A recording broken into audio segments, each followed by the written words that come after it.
왜 그런지 말씀드릴게요. 또 충신 개인 비서 겸 집사가 있습니다. 포스 크레비세프예요.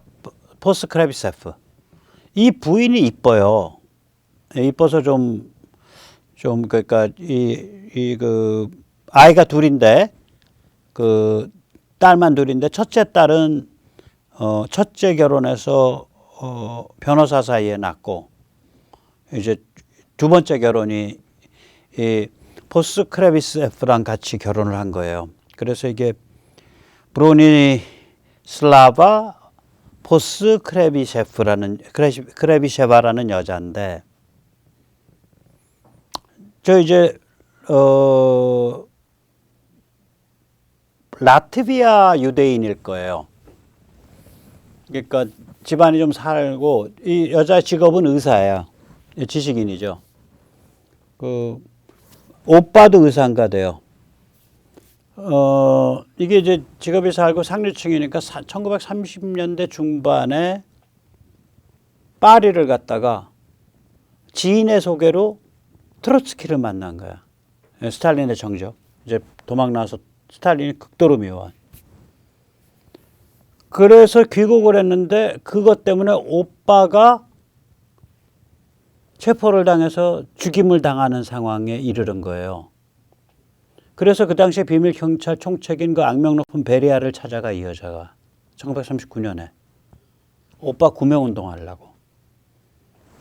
너 잘 왔어. 너도 들어와. 그때 체포됐어요. 오빠 구명운동 하러 간 여동생이. 너 어떻게 철딱서니 없이 그 트로츠키 그 일파들이랑 어울려 놀아? 너도 이 지구상에서 숨쉬고 살 자격이 없어. 너도 들어와 잠깐. 금방 보내줄게 저 위로.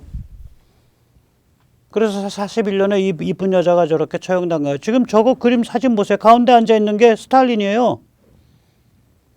지금 스탈린의 55번째 생일날입니다. 저날이. 저런 서클에서 놀던 사람들이 지금 저 자리에 잼추지나도 있었나? 모르겠어요. 잼추지나나 다 그 브로니슬라바나 전부 다 이런 급의 사람들이에요. 왜 다 이렇게 비참하게 했더니. 그래서 오른쪽에 저기 딸 2명 끌어안고 있는 저 인간이 포스 크레비셰프고요. 저 스탈린의 아주 충직스러운 개인 비서 집사로서 스탈린이 죽던 해에 숨지기 얼마 직전까지 개인 비서 역할을 했습니다.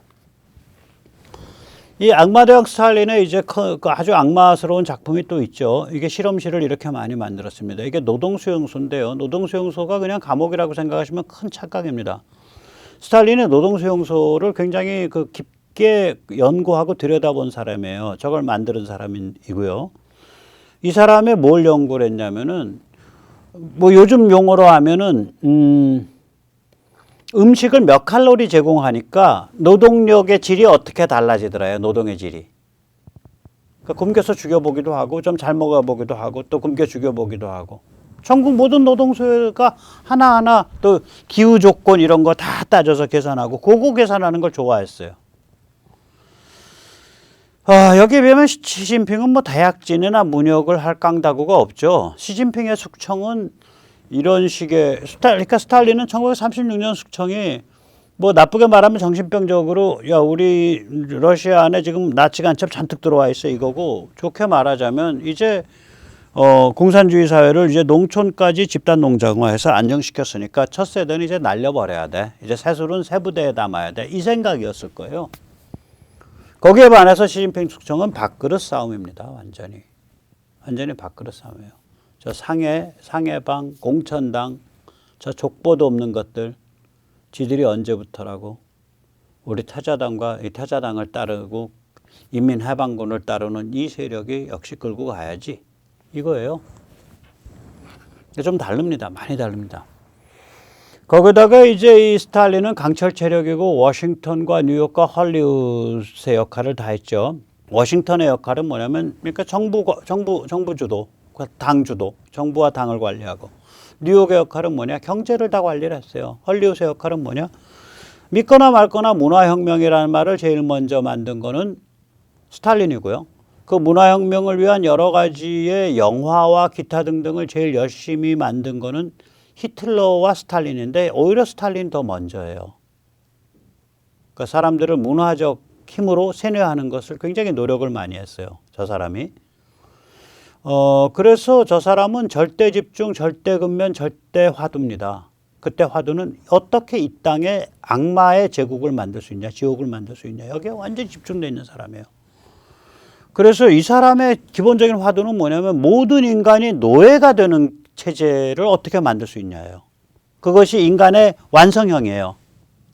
그리고 모든 인간이 노예가 된 체제의 위에 군림하는 절대 권력으로서의 당, 그것이 저 사람의 완성이고 그걸 위해서 모든 걸 다 바친 사람이에요.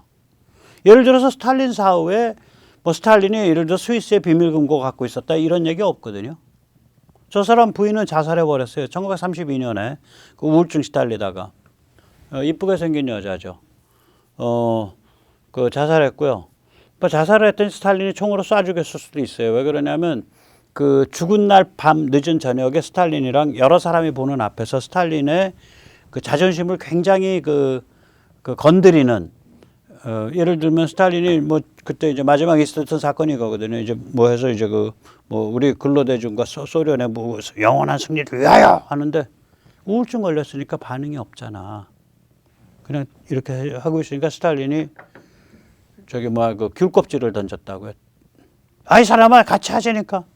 보고서 그 다음에 또 아무 반응이 없어. 또 던졌어. 화를 확 냈다고 욕을 하면서. 그러니까 여자 일어나서 나가버렸어요. 그러고 나서 새벽에 남동생이 준 권총으로 가슴에 총을 쏴서 죽었다. 가슴이요. 보통은 여기나 여긴데 가슴이요. 아무튼 간에. 그러니까 이 사람은 그냥 일만 한 거예요. 아무것도 없어요. 그래서 스탈린 그 딸은 망명해버렸잖아요. 서방으로. 스베틀라나인가? 그러니까 좀 달라요. 그 완전히 이건 진짜 악마 현세에 강림한 악마예요. 강림이라고 말해야 되나? 뭐 아무튼 내려올 관계 아니라 상림한 땅 지옥에서부터 튀어 올라온 악마예요. 이거는 이제 악마니까 당연히 이게 철학자죠. 그래서 이 사람을 우습게 볼 수가 없는 게 마르크스 레니니즘에서 이 소련 체제와 안 맞는 부분을 제거를 해내요. 이게 이제 마르크스의 그 거짓말과 관계가 있는데 사기질과 마르크스의 인간관은 이겁니다. 인간은 계급투쟁의 피바다 속에서 몸부림치다 쓰러져가는 그런 존재다. 이게 마르크스의 인간관이에요. 이 마르크스가 이걸 갖고 사기를 쳤단 말이에요. 이 인간관을 역사에 의해 증명된 유물론이라고 불렀어요. 사적 유물론, historical materialism. 이게 사기예요. 왜냐하면 인간이 저런 존재인지 역사에 의해서 증명된 바가 없어요. 그러니까 히스토리칼이라는 말이 틀려. 그 다음에 유물론이라는 말이 아니에요. 이 서양의 그 고전 그리스 때부터 유물론은 쭉 보면 전부 우주가 물질의 순환에 의해서 어떻게 이루어졌나요? 예를 들어서 뭐 탈레스처럼 뭐 물과 공기와 뭐 바람과 불에 의해서 이루어졌다. 그러니까 음양오행론 같은 게 유물론이에요. 서양에서 음양오행론 같은 걸 유물론이라고 불렀다고요. 그러면 인간이 계급투쟁의 피바다 속에서 몸부림치다 쓰러져서 죽어가는 욕망의 존재, 유물론은 그런 족보가 없어요. 그걸 왜 유물론이라고 부르냐? 욕망이 물질을 지향하니까 그래서 유물론이다. 이거 나도 유물론이에요. 저게 짝퉁이죠. 그런 유물론은 철학 족보에 존재한 적이 없다고. 저거 거짓말이라고 저게. 역사에서 증명된 바도 없고, 그러니까 저 사적 유물론의 정확한 건 뭐냐면 스스로 역사에 의해서 증명됐다라고 주장하는 물질 욕망 제일주의예요. 물질 욕망 결정론. 물질 욕망에 의해서 인간 사회나 인간의 행태가 결정된다. 계급적 물질 욕망 결정론. 그러니까 계급적 물질 욕망 결정론 혹은 계급적 시기 질투심 결정론이에요. 저게 핵심이. 무슨 사적 유물론 그렇게 근사하게 부를 게 없다고. 그러니까 심리적인 얘기예요. 유물론이 아니라. 그러니까 역사에서 증명된 바가 없기 때문에 historical, 즉 사적이라는 말이 거짓말이고 이때까지 철학의 계보에서 저런 건 유물론에 존재한 적이 없어요. 서양에서 유물론이라 그러면 동양에서 말하자면 음양론론 같은 걸 유물론이라고 불러왔다고요. 그리스 때부터. 왜냐면 거기는 하나님이 말씀이 먼저 선행했냐 아니면 물질이 있었냐니까 구별이. 물질 그렇잖아요. 그래서 서양에서는 그 유물론이라 그러면은 그 우리 음양오행 같은 거를 유물론이라고 받아들이고 있었는데 갑자기 우리 계급투쟁의 피바다 속에서 숨져가는 욕망의 이 동물들이 말이죠. 이 욕망이 물질적 욕망이잖아요. 머티리얼에 대한. 그러니까 우리도 유물론입니다. 이렇게 거짓말 친 거예요, 저게. 그럼 이제 스탈린이 무슨 짓을 했냐? 야, 진짜 유물론 좀 만들어봐.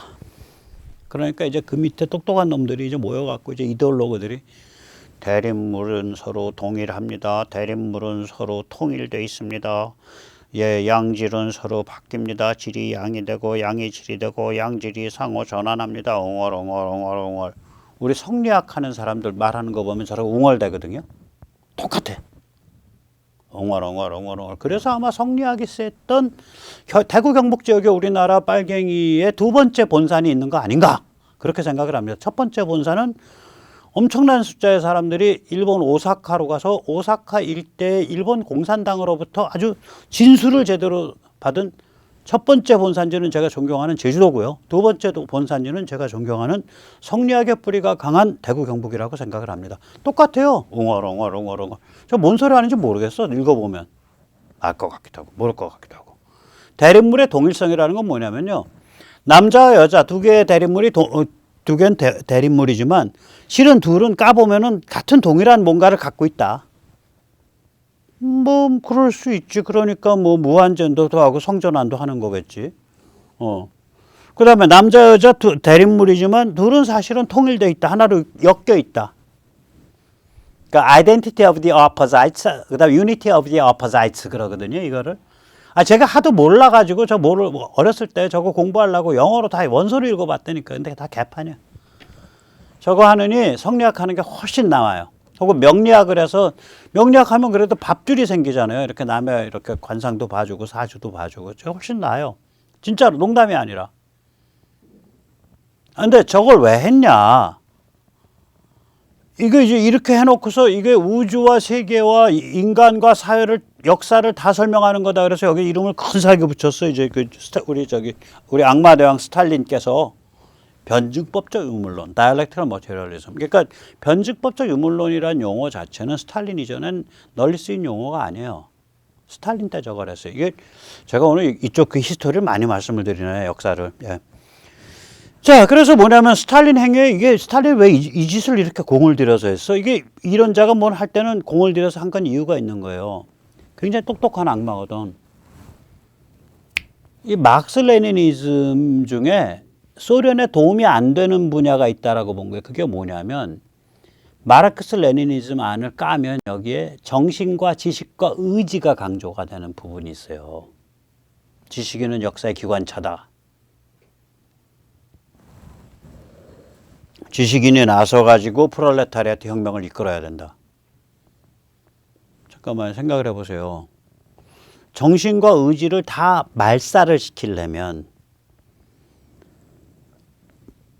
진짜로 모든 것이 다 물질이다라고 해서 정말 유물론다운 유물론을 만들어야 될 거 아니에요.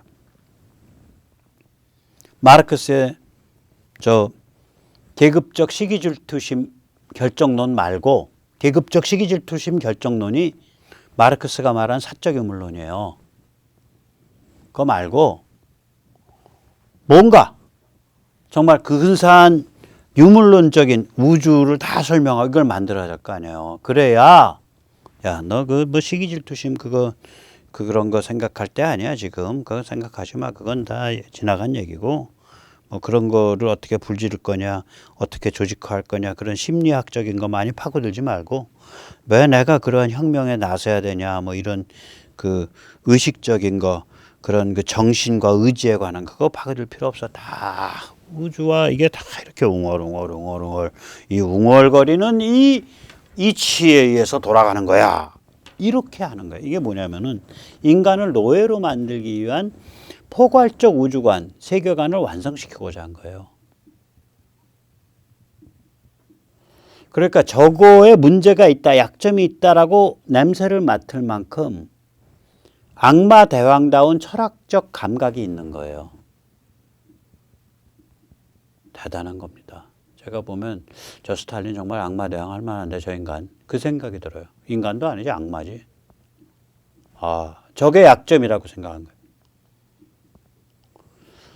이런 면에서 시진핑이 하고 있는 짓 보세요. 시진핑 사상을 받들어 시진핑 인민영수께서 내세우시는 강조하시는 중국 특색 사회주의의 원리에 따라서 뭐 이따구 소리나 하잖아요. 이거 뭐냐면 촌스러운 중화뽕입니다. 촌스러운 중국 극단적 민족 패권주의에 지나지 않습니다.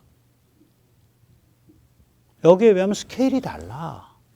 하나는 진짜 악마적 그런 지옥을 만들었을 때 그 지옥에서 웅얼웅얼 되뇌어야 될 신앙체계를 만들고자 한 거예요. 그게 그 신앙체계의 이름이, 그 신앙서의 이름이, 그 바이블의 이름이 변증법적 유물론입니다. 이미 그 신앙체계 안에서는 마르크스와 레닌이 가졌던 인간의 정신과 의지와 지식의 그 역동성은 이미 다 사상돼 버려요. 그런 건 주목하지 말아라요. 주목할 필요 없다. 언급하지 말아라요. 그러니까 웅얼웅얼 이게 되는 거예요. 사실 이런 얘기를 할 수 있는 사람이 별로 이제 멸종돼 버렸어요. 왜 그러냐면 이거를 자기 그 굉장히 위험한 정도로까지 그 심연, 그 지옥의 그 깊은 심연 옆길을 가면서 이걸 들여다봤어야 이런 게 나오는데 저는 솔직히 말하면 시진핑도 이런 얘기를 못 한다고 봐요. 중국 공산당 누구도 안 해요. 왜냐면 걔들은 다 태어날 때 이미 공산사회에서 태어났어요. 그래서 따라서 공산혁명이 어떤 거고 저게 무슨 의미가 있고 왜 스탈린 같은 인간이 나왔고 왜 스탈린 같은 게 나왔는지를 이렇게 그 마음속에서 고민을 덜 해요. 저쪽에서 고민한 사람들은 학자들이 고민해요. 학자들이 그런 실천적인 혹은 그런 자기의 생사랑 관계에 대해서 고민을 안 한다고요. 그래서 이겁니다. 이게 스탈린 체제의 아주 정수예요. 이 유물변증법이. 그래서 스탈린은 우습게 볼 수 있는 인물이 아니에요. 정말 악마로서, 악마 대왕으로서 인정을 해야 돼요. 거기다 군사지정학적 천재성이 있어요. 이 인간이. 간전기라는 건 이제 제1차 세계대전과 제2차 세계대전 사이의 시기죠. 1918년에서 1938년, 39년 이때까지. 그러니까 이거를 이제 전쟁과 전쟁 사이다. 그래서 사이간자, 전쟁전자, 시기기자. 그래서 간전기라고 부릅니다. 이 간전기 때 이제 이게 지정학 용어인데요. 유지계승이냐, 전복 변경이냐. 이걸 거의 안 써요, 사람들이. 국내에서 이제 지정학하는 사람들도 저걸 쓰는데 쓸 때 저걸 정확하게 번역을 안 해. 현상 유지파 뭐 이러는데 현상 유지 정도가 아니에요. 유지 계승까지 들어가요. 스테이터스 코. 그 다음에 전복 변경, 리비저니스트라 그러는데 저거를 이제 역사학에서는 수정주의라고 번역하거든요. 근데 그건 역사학의 얘기고 수정주의는 이제 뭐냐면은 기존에 있던 역사관, 역사 해석을 뒤집어 엎는 거고요. 그건 역사학이라는 한 분야의 얘기고요. 지정학에서는 저건 뭐냐면 전복 변경이에요. 현재 상태의 전복 변경을 노려보는 국가를 전복 변경파라 그래요. 저 보통 국가 단위에서 쓰죠. 지정학이니까. 그러니까 유지계승파에 속하는 국가는 영국, 프랑스고요. 전복 변경파에 속하는 국가는 나치 일제입니다. 간전기에 보면. 그러면 소련은 뭐야? 유지계승파랑 전복 변경파 사이에 전쟁 붙여서 굿이나 보고 떡이나 먹지. 소련은 이거예요. 둘 다 아니야. 사실은 소련은 어떤 면에서 유지계승파도 아니고 전복 변경도 아니고 둘이 싸움 붙으면 나는 굿이나 보고 떡이나 먹겠다예요.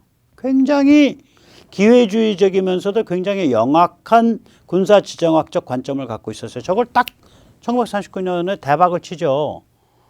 1939년에 소련과 나치 사이에 밀약을 맺거든. 밀약을 맺는단 말이에요. 그러니까 이거는 뭐야?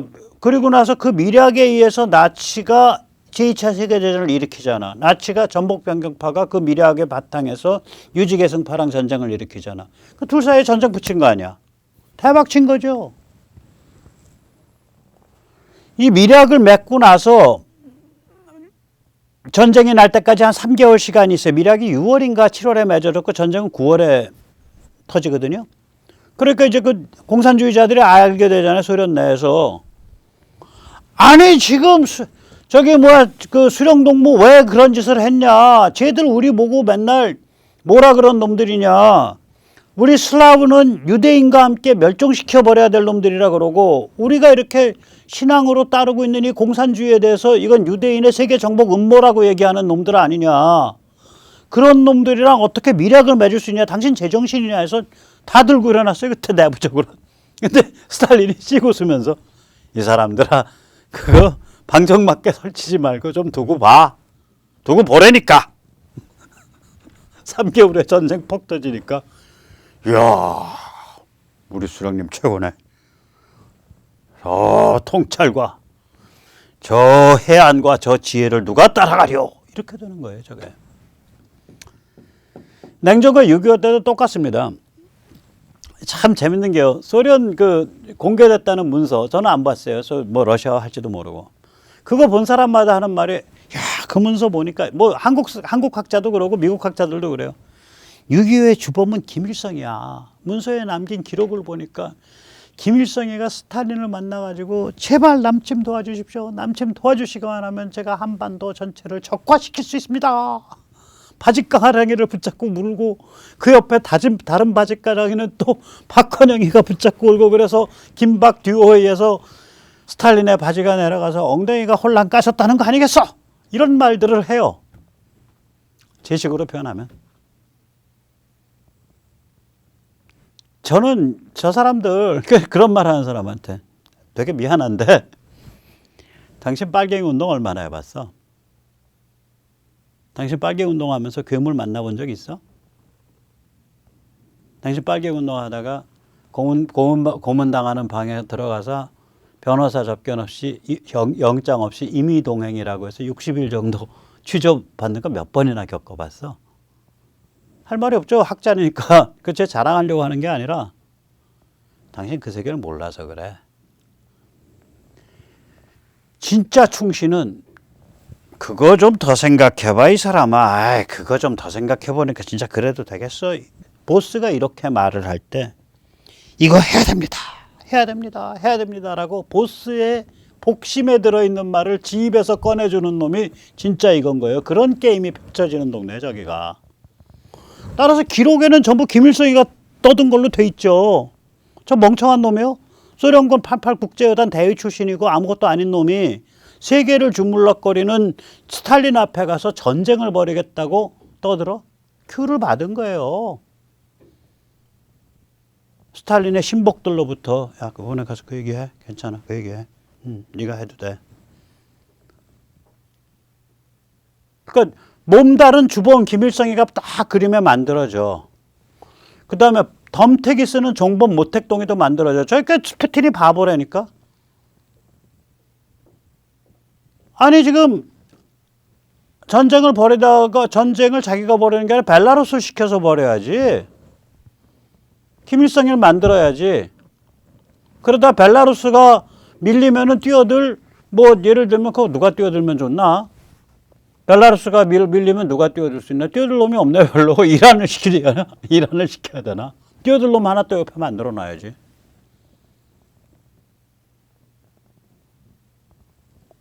그래 놓고 우크라 전쟁 벌이는 거예요. 저게 우리 6.25를 그렇게 한 거예요. 주범 만들어 놓고 덤택이 종범 모택동 확보해 놓고 시작한 전쟁이 저게. 아, 저 어린애들도 알아야죠. 그거는. 저 전쟁에서 소련은 아무 위험이나 치명적 손해가 없이 6.25를 치렀어요. 2차 세계대전 때 쓰고 남은 무기나 좀 대주고 공군 몇 명 좀 체포되고 죽은 거 외에 그리고 군사 고문관들 몇 명 죽은 거 외에는 그건 뭐 스탈린 입장에서는 그냥 걔가 죽은 거보다도 뭐 못한 거니까 아무 위험이나 치명적 손해 없이 6.25를 치른 거예요. 스탈린이 그런데 계산에 못 넣은 저 악마 눈에는 저게 안 보이지. 하나가 있죠. 그게 나중에 크게 작동을 해서 동구권을 해체시켰고 그 전에 중국을 개혁개방의 길로 내몰았고 그것에 의해서 베트남을 개혁개방의 길로 내몰았고 그러한 변화가 합쳐져서 소련의 해체까지 가도록 한 거.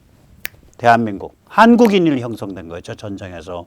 그래서 저런 기밀을 눈치채고 1954년인가에 나온 CIA 보고서가 제목이 불길의 축복이에요. Baptism of Fire. 이 무서운 전쟁을 겪으면서 한국인이라는 그러한 굉장히 강력한 현대국가의 국민 단위가 형성됐다 그 소리예요. 제가 우크라 전쟁 보면서 저 우크라 국민 형성됩니다. 똑같은 거예요 저게.